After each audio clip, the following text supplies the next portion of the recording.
शैव जी एक और नया खुलासा परमात्मा ने करवा दिया। ये देखिए अखबार कटिंग बरवाला कांड के समय की, जब संतराम पाजी महाराज को इतनी आसानी से बाद में इन्होंने क्यों पकड़ने दिया, क्योंकि जब राष्ट्रीय समाज सेवा समिति गुंडों ने, मुनिंदर धर्मार्थ ट्रस्ट के गुंडों ने, कबीर परमेश्वर भक्ति ट्रस्ट के गुंडों ने, बंदी छोड़ भक्ति मुक्ति ट्रस्ट के गुंडों ने, सतलोक आश्रम धनाना के गुंडों ने, सतलोक आश्रम कुरुक्षेत्र गुंडों ने, सतलोक आश्रम रोहतक, सतलोक आश्रम भिवानी के गुंडों ने, सतलोक आश्रम शामली के गुंडों ने, सतलोक आश्रम बैतूल, सतलोक आश्रम पिठौरा के गुंडों ने, सतलोक आश्रम सोजत के गुंडों ने राजस्थान में, और सतलोक आश्रम धुरी और खुमानो पंजाब में, और सतलोक आश्रम नेपाल के मुखिया राम कृपाल, इन गुंडों सब लोगों ने मिल करके एक शर्त रखी थी कि इस शर्त पर संतराम पाजी महाराज बाहर आ सकते हैं। संतराम पाजी महाराज सिर्फ एक शर्त पे बाहर आ सकते हैं कि आप जो है ना कि मेरी शर्त एक मानो, उस शर्त पे संतराम पाजी महाराज बाहर रहेंगे, क्योंकि इन गुंडों ने, राष्ट्रीय समाज सेवा समिति गुंडों ने, मुनिंदर धर्मार्थ ट्रस्ट गुंडों ने 5 महिला 1 बच्चे की हत्या करके और सरकार प्रशासन पर ये पीटे पत्थर सब फेंक करके अपना काम कर लिया था। क्योंकि इनका और भारतीय जनता पार्टी के जो मुख्यमंत्री मनोहर लाल खट्टर जी थे, इनकी सरकार 26 अक्टूबर 2014 को बनी थी। 18 नवंबर 2014 को ये बरवाला कांड हुआ। तो इनकी सबकी मिली जुली सरकार थी। जब इनका पूरा काम हो गया तब इन्होंने अपना एक नाटक किया कि हमारी एक ये शर्त है, इस शर्त के आधार पे हम संतराम पाजी महाराज अपनी जो है अरेस्टिंग देंगे, मतलब जो है आपके हैंडओवर करेंगे, पुलिस के हैंडओवर करेंगे, अपने आप को सरेंडर करेंगे। देखिए संतराम पाजी महाराज से किसी से कोई बात नहीं हो रही है, और यहाँ संतराम पाजी महाराज का नाम लेकर के ही सब कुछ काम किया जा रहा है। और प्रशासन ने आज संतराम पाजी महाराज को शास्त्रम मरते दम तक आजीवन कारावास की सजा करा दी, और गुंडों के 5-5 आश्रम बनवा दिए। देखिए सतलोक आश्रम धराना में गुंडे खुलेआम चला रहे। अब देखिए इनकी शर्त क्या थी, देखिए इन गुंडों की शर्त क्या थी। सतलोक आश्रम में बुधवार रात संतराम पाजी महाराज की गिरफ्तारी पर चौंकाने वाला खुलासा हुआ। गिरफ्तारी की स्क्रिप्ट दिन में लिखी जा चुकी थी। सतलोक आश्रम में जो पुलिस पिछले 10 दिन से रामपाल को गिरफ्तार ना कर पाई, वो रामपाल अचानक कल रात गिरफ्तार हो गए। जिस संतराम पाजी महाराज जिनको 10 दिन से पुलिस नहीं गिरफ्तार कर पाई, तो उस दिन अचानक गिरफ्तार हुए। कैसे गिरफ्तार हुए? गिरफ्तारी का मंजर कुछ ऐसा रहा कि रात 9:15 बजे 3 एम्बुलेंस आश्रम गेट पर रुकी, और अब तक बारूद फेंकने वाले रामपाल के कमांडो एक साइड हो गए। अब बताइए, वही कमांडो जो ईंट पत्थर बम फेंक रहे थे, संतराम पाजी महाराज को जाने नहीं देंगे। राज कपूर कह रहा था कि लाखों लोगों की लाशों पे गुजर के जाना पड़ेगा अगर संतराम पाजी महाराज कोर्ट जाना चाहेंगे तो नहीं जाने देंगे, चाहे लाखों लोग मर जाएं। और पहले तो कहता था आश्रम में है ही नहीं, कभी कहता था बीमार हैं। और इसके बाद देखिए सारे काले कमांडो शांत हो गए और ये सब गुंडे भाग गए। इन्होंने शर्त क्या रखी थी? बताया जा रहा कि रामपाल की गिरफ्तारी में कुछ शर्तें भी सामने आ रही हैं। बताया जा रहा कि मंगलवार को पुलिस की कार्रवाई के बाद रामपाल ने अपने अनुयायियों के माध्यम से आला अधिकारियों से संपर्क साधा। अपने अनुयायियों के माध्यम से, यानी कि संतराम पाजी महाराज से किसी की बात नहीं हो रही है। ये राष्ट्रीय समाज सेवा समिति गुंडे, रामकुमार डाका, राज कपूर, महेंद्र, ये सब, राजेंद्र, पुरुषोत्तम सैनी, बलजीत, ये सब प्रशासन से बात कर रहे। बताया जा रहा कि मंगलवार को पुलिस की कार्रवाई के बाद रामपाल ने अपने अनुयायियों के माध्यम से आला अधिकारियों से संपर्क साधा। उसने संदेश भेजा कि कुछ शर्तों पर वह सरेंडर कर सकते हैं।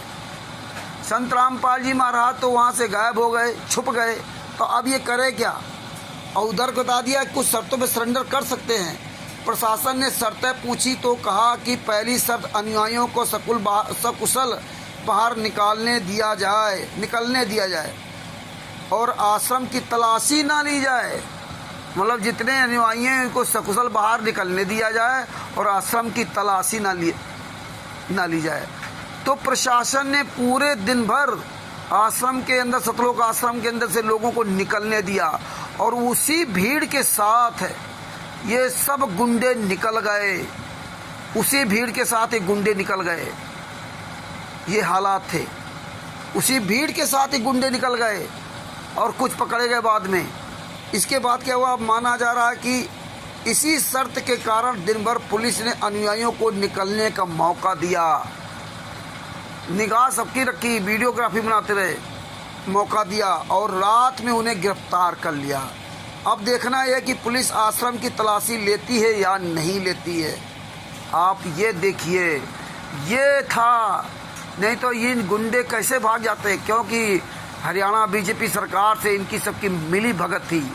ये भगत भाइयों देखिए, देर रात लाया गया पंचकूला। हिसार के सतलोक आश्रम से गिरफ्तार किए गए संत रामपाल को आज पंजाब हरियाणा हाई कोर्ट में पेश किया गया। संत को गिरफ्तार करने के बाद देर रात 12:50 बजे पंचकूला लाया गया। इसके बाद सेक्टर 6 स्थित जिला अस्पताल में उनका मेडिकल कराया गया। रात 2 बजे बाबा की मेडिकल जांच पूरी हुई। अस्पताल के प्रवक्ता राजेश राजू ने बताया कि जांच में उन्हें पूरी तरह स्वस्थ पाया गया। भारी सुरक्षा व्यवस्था के बीच रामपाल को एक एम्बुलेंस पंचकूला के जनरल अस्पताल लेकर पहुंची। बरवाला आश्रम से मुंह ढक कर निकले रामपाल, अब सिर्फ सिर पर तौलिया डाले हुए थे। तत्काल सुरक्षा कर्मी उन्हें लिफ्ट से 3री मंजिल पर स्थित जनरल वार्ड पर ले गए। मुंह ढक करके वो अपने कुछ चहेतों भक्तों के साथ मुंह ढक करके संत रामपाल जी महाराज बाहर निकले थे, कपड़े से लपेट करके ना, कि ये जान ना पाए गुंडे। CSC में मेडिकल की तैयारी। हिसार में रामपाल की गिरफ्तारी के बाद चंडीगढ़ लाने की सूचना पंचकूला और चंडीगढ़ प्रशासन सक्रिय हो गया। संत के मेडिकल के लिए पंचकूला जिला अस्पताल और गवर्नमेंट मेडिकल कॉलेज अस्पताल GSC चंडीगढ़ को तैयार किया गया। ये बात GMCH के ब्लॉक C के रूम नंबर 71 को रामपाल को रखने की पूरी तैयारी की गई थी। अस्पताल पर पुलिस और सुरक्षा बलों की तैनाती भी कर दी गई थी, लेकिन देर रात प्रशासन ने रामपाल का मेडिकल पंचकूला के सेक्टर 6 स्थित अस्पताल में कराने का फैसला किया।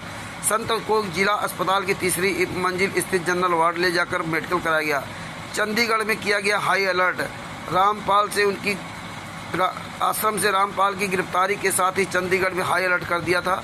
रामपाल के समर्थकों के आने की आशंका के कारण सभी नाकों पर पुलिस तैनात कर दी गई थी। PCR की गश्त भी सिटी में बढ़ा दी गई थी। सेक्टर 32 के अस्पताल में DIG AS चीमा सहित चंडीगढ़ पुलिस के कई आला अधिकारी मौजूद रहे। पंचकूला, चंडीगढ़ और जीरकपुर के 7 अस्पतालों में फोर्स की ड्यूटी दी गई। ये हालात रहा। ये देखिए, सब पूरा आप देख लीजिए। ये भक्तों का देखो, ये लाइन लगी है, ये सब देखो, ये सब देख लीजिए। अनिल IG राव ने बताया कि रामपाल को 9:21 पर गिरफ्तार किया गया। पूरे दिन शांति से आश्रम के अनुयायियों के निकलने का इंतजार करती रही पुलिस। अचानक शाम 7 बजे सक्रिय हो गई और 3 गाड़ियों में CRPF के जवान और पुलिस अधिकारी आश्रम में घुस गए। यानी कि कोई एक मतलब जासूस भी लगा था। सब पूरी खबर मिल रही थी कि अब संत रामपाल जी महाराज इतने बजे सरेंडर करेंगे। तब पुलिस वहाँ लगी जा करके और रात 9:30 बजे 2 गाड़ियां बाहर निकली, इनमें एक एम्बुलेंस थी जिसमें रामपाल था। ये गाड़ियां चंडीगढ़ रवाना हो गई। इससे पूर्व 20,000 अनुयायियों ने सरेंडर कर दिया था। सतलोक आश्रम प्रमुख की गिरफ्तारी में कुछ शर्तें भी सामने आ रही हैं। बताया जा रहा कि मंगलवार को पुलिस की कार्रवाई के बाद रामपाल ने अपने अनुयायियों के माध्यम से आला अधिकारियों से संपर्क साधा। उसने संदेश भेजा कि कुछ शर्तों पर वे सरेंडर कर सकते हैं। प्रशासन ने शर्तें पूछी तो कहा कि पहली शर्त अनुयायियों को सकुशल बाहर निकलने दिया जाए और आश्रम की तलाशी ना ली जाए। माना जा रहा है कि इसी शर्त के कारण दिन भर पुलिस ने अनुयायियों को निकलने का मौका दिया और रात में उन्हें गिरफ्तार कर लिया। अब देखना यह कि पुलिस आश्रम की तलाशी लेती है या नहीं। ये देखिए, ये सब परमात्मा ने इसीलिए सब दिखाया था। ये देख लो, आश्रम ब्लू स्टार, वो ये दूसरा है। भगत भाइयों, जागरूक बनिए, जागरूक। ये इसीलिए परमात्मा ने सब चीज़ें बनवा रखी। इसमें स्वयं बताया था 20 नवंबर 2014 शाम 7:25 पर, मैंने नहीं बनाया बंदी, मैं तो था राम, मैंने नहीं बनाया बंदी तो मैं था। गुरुजी ने कहा कि हमें इन्होंने बंदा बना रखा था। ये देखिए, ये पूरा बयान आप देखिए। सतलोक आश्रम से गिरफ्तारी के बाद पहली बार मीडिया के सामने बयान देते हुए रामपाल ने खुद को बेगुनाह बताया। उन्होंने कहा कि उन्हें फंसाया गया है। उन्होंने किसी भी अनुयायी को बंधक नहीं बनाया, बल्कि उन्हें आश्रम में बंधक बनाया गया था। शुक्र है कि पुलिस ने उन्हें छुड़वा लिया। हाई कोर्ट से पहले 2 पेशी से अनुपस्थित रहने का सवाल पर रामपाल बोले कि वो पहले बीमार थे, लेकिन अब ठीक हो चुके हैं। सभी समर्थक अपनी मर्जी से आश्रम आए। उन्होंने अनुयायियों को अपनी सुरक्षा के लिए ढाल नहीं बनाया। गौर हो कि सतलोक आश्रम से कल रात गिरफ्तारी के बाद रामपाल को पंचकूला अस्पताल लाया गया था। यहां मेडिकल जांच में रामपाल पूरी तरह फिट मिले। फिर उन्हें अस्पताल से पूछताछ के लिए सेक्टर 5 थाना ले जाया गया। इससे पहले सुबह पंजाब हरियाणा हाई कोर्ट ने आज रामपाल की जमानत रद्द करते हुए दोपहर 2 बजे हाई कोर्ट में पेश करने को कहा था। रामपाल पर हत्या के केस में वारंट जारी हुआ था। पंचकूला में भारी सुरक्षा इंतजाम किए गए थे। 28 तक जेल में रहेगा रामपाल। पंजाब एवं हरियाणा हाई कोर्ट में रामपाल को पेश कर दिया गया। हाई कोर्ट ने रामपाल को न्यायिक हिरासत में भेजने के लिए आदेश जारी कर दिए। मामले की अगली सुनवाई 28 नवंबर तक होगी, 28 नवंबर 2014। इससे पहले सुनवाई के दौरान हाई कोर्ट ने पंजाब, हरियाणा और चंडीगढ़ से ऑपरेशन के दौरान सर्च पर रिपोर्ट मांगी। ऑपरेशन के दौरान कितने लोग घायल हुए उसकी भी जांच की जाए। साथ ही चीफ सेक्रेटरी हरियाणा को कहा कि रिपोर्ट पेश करें जिसमें रामपाल की संपत्ति का ब्यौरा दिया जाए। हाई कोर्ट ने सरकारों से पूछा, पंजाब, हरियाणा और चंडीगढ़ में क्या ऐसे और भी धार्मिक स्थल हैं जहां हथियार और गोला बारूद होने की संभावना है? सभी डोरों आश्रमों की संपत्ति की जांच हो, बाबाओं की भी जानकारी दें। वहीं एमिकस क्यूरी से पूछा गया कि क्या मर्डर मामले में क्या सुनवाई रोहतक कोर्ट से दूसरी कोर्ट में कर दी जाए। हाई कोर्ट ने रामपाल को न्यायिक हिरासत में भेजने के आदेश जारी करते हुए अगली सुनवाई 28 नवंबर 2014 तक स्थगित कर दी गई है। हाई कोर्ट में पेश Rampal. Punjab and Haryana high court में रामपाल को पेश कर दिया गया। हाई कोर्ट ने रामपाल को न्यायिक हिरासत में भेजने के आदेश जारी कर दिए थे। मामले की अगली सुनवाई 28 नवंबर तक होगी, 28 नवंबर 2014। इससे पहले रामपाल को पंचकूला के सेक्टर 5 थाने से हाई कोर्ट लाया गया था। Punjab and Haryana high court ने 2006 से चल रहे कत्ल केस में 2008 में मिली रामपाल की जमानत रद्द कर दी है। हाई कोर्ट ने 2 दिन पहले रामपाल के मामले में सुनवाई के बाद रिजर्व रख के फैसले को आज सुबह सुनाया और रामपाल को तुरंत कस्टडी लेने के आदेश जारी कर दिया। इसके बाद हरियाणा के एडवोकेट जनरल ने सरकार की ओर से कोर्ट को सूचित किया कि रामपाल को गैर जमानती वारंट के तहत गिरफ्तार किया गया है। इसके बाद रामपाल की पेशी 21 नवंबर की बजाय आज करने की अनुमति मांगी, 21 नवंबर 2014। हाई कोर्ट ने सरकार की दलील स्वीकार करते हुए रामपाल को दोपहर 2 बजे पेश करने को कहा। ये देखिए, पंचकूला अस्पताल में दाखिल है Rampal. Punjab and Haryana high court ने आज रामपाल की जमानत रद्द करते हुए दोपहर 2 बजे हाई कोर्ट में पेश करने को कहा है। रामपाल पर अदालत की अवमानना को लेकर वारंट जारी हुआ था। संत रामपाल अभी पंचकूला के जनरल अस्पताल में दाखिल हैं। वहां भारी सुरक्षा इंतजाम किए गए हैं। सूत्र बताते हैं कि पुलिस रामपाल को अस्पताल के बाद पूछताछ के लिए CIA लेकर जा सकती है। क्यों जारी हुआ जमानती वारंट? 12 जुलाई 2006 को हरियाणा के रोहतक के करौथा में बाबा रामपाल द्वारा संचालित सतलोक आश्रम के बाहर एक युवक की मौत हो गई थी। ये सतलोक आश्रम संत रामपाल जी महाराज का नहीं, करौथा का। कोई भी कागज उनके नाम नहीं है, ये फर्जी सब लिखा गया था। इस मामले में बाबा रामपाल और उनके 37 समर्थकों के खिलाफ मुकदमा दर्ज है। इसी मुद्दे पर 12 मई 2013 को करौथा में पुलिस व ग्रामीणों के बीच हिंसक झड़प में 3 लोगों की मौत हो गई थी। 14 मई 2013 को पुलिस ने आश्रम खाली कराया। संत रामपाल बरवाला स्थित आश्रम में चला गया। इन्हीं मामलों में बाबा रामपाल और उसके अनुयायियों के खिलाफ मुकदमा चल रहा है। पेशी से छूट खत्म होने के बाद हिसार कोर्ट में 14 मई 2014 को रामपाल की वीडियो कॉन्फ्रेंसिंग के जरिए पेशी हुई। सुनवाई के दिन समर्थकों ने वकीलों से हाथापाई की, जजों के खिलाफ नारेबाजी भी की। हाई कोर्ट ने खुद संज्ञान लिया, उसे पेश होने का आदेश दिया गया। कई सुनवाई पर बाबा पेश नहीं हुआ तो अदालत ने रामपाल और उसके अनुयायियों व सेवा समिति के अध्यक्ष, राष्ट्रीय सेवा समिति के अध्यक्ष राम कुमार डाका के खिलाफ गैर जमानती वारंट जारी किया। रामपाल ने गिरफ्तारी के लिए शर्त रखी। सतलोक आश्रम बुधवार को रामपाल की गिरफ्तारी पर चौंकाने वाला खुलासा हुआ। गिरफ्तारी की स्क्रिप्ट पहले लिखी जा चुकी थी। सतलोक आश्रम में जो पुलिस वाले 10 दिन से रामपाल को गिरफ्तार न कर पाई, वो रामपाल अचानक कल रात गिरफ्तार हो गए।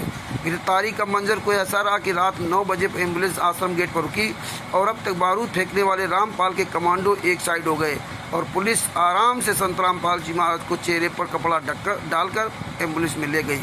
बताया जा रहा है कि रामपाल की गिरफ्तारी में कुछ शर्तें सामने आ रही हैं।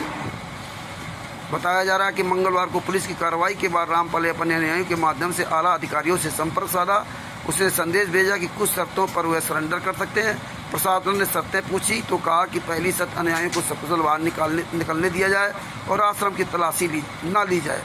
माना जा रहा है कि इसी शर्त के कारण दिन भर पुलिस ने अनुयायियों को निकलने का मौका दिया और रात में उन्हें गिरफ्तार कर लिया। अब देखना है कि पुलिस आश्रम की तलाशी लेती है या नहीं। सच साहब, अब ये देखिए, ये मेन राज था। अब ये राम कुमार ढाका, राज कपूर कहाँ मर गए जो कहते थे 1 लाख लोगों की लाशों पर गुजरना होगा। ये राष्ट्रीय समाज सेवा समिति गुंडे, सतलोक आश्रम धनाना के गुंडे, हरामजादे, ये सब जब 5 महिला एक बच्चे की हत्या कर दी, पूरी अपनी व्यवस्था कर ली, इसके बाद इन्होंने अपनी शर्त भी मनवा ली और प्रशासन इनकी शर्त भी मान गया। और हमें आपको लगता था कि प्रशासन ने बड़ा चमत्कार कर दिया। कितनी बढ़िया पूरी तरह से अच्छी तरह से स्क्रिप्ट लिख करके तैयार की गई और कितने सुनियोजित ढंग से बरवाला कांड कराया गया। ये किसी को कानो कान खबर नहीं, लेकिन संत रामपाल जी महाराज परमात्मा है। ये धीरे धीरे सब खुलासा करवा रहे। आज आप बताइए, 1 सितंबर 2024 को परमात्मा ने ये पूरा अखबार की, अमर उजाला की, इनकी सबका अखबार की कटिंग दिखवाई। जागरूक बनो भक्तों, जागरूक। बंदी छोड़ सतगुरु संत रामपाल जी महाराज की जय हो। ये वीडियो अधिक से अधिक लोगों के पास शेयर करो। सहज शाही संत रामपाल जी महाराज के सभी केसों की जजमेंट की पुस्तक पढ़िए, ज्ञान अमृत सैटन का बेस। इसमें सभी केसों का जजमेंट दिया हुआ है और स्वयं पढ़िए और पढ़ाइए। इन्हीं राष्ट्रीय समाज सेवा समिति गुंडों ने बरवाला कांड करवाकर संत रामपाल जी महाराज को शास्त्र मरते दिन तक आजीवन कारावास की सजा करवाई है। इसका पूरा सबूत इस पुस्तक में पढ़िए। बिहार के सदूसर जिसे मंगवाइए।